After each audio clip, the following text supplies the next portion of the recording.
সাইফুল ইসলাম, দোয়া দোয়া ঢাকা।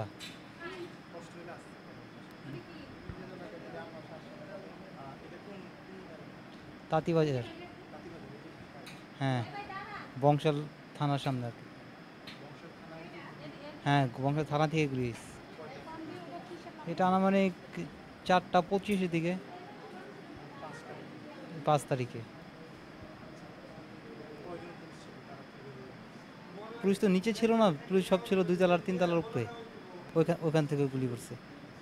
আর নিচে তো সব পাবলিক ছিল, মিছিল ছিল, ছিল। ওই মিছিলের ভিতর থেকে প্রথম একটা সাউন্ড গ্রেনেড ফুটাইছে, তারপর একটা বম ফাটাইছে, তারপর গুলি করা স্টার্ট করছে।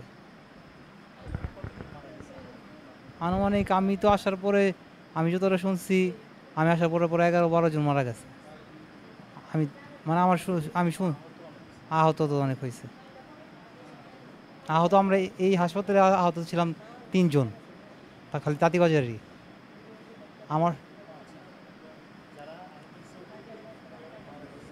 হ্যাঁ, আর আমার যে খাদ্যনালী, এই বাথরুমের রাস্তা, এগুলো সব টেরা হয়ে গুলি পিছন সাইডে গেছিলো।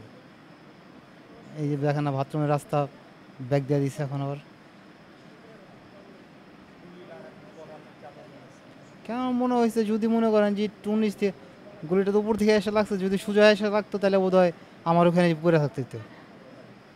কিন্তু উপর থেকে লাগছে, এই জন্য নিচে দিয়ে গেছে, এই জন্য কিডনিতে পায় নাই, লেবারে পায় নাই। এই জন্য মনে করেন যে আল্লাহ বাঁচাইব, এই জন্য লাগে নাই। 4টা 25-এ না, গুলি বের করছে।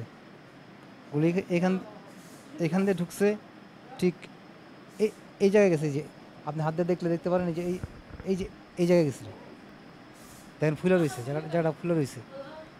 এখান দিয়ে ঢুকে একবার ওই দিকে গেছে।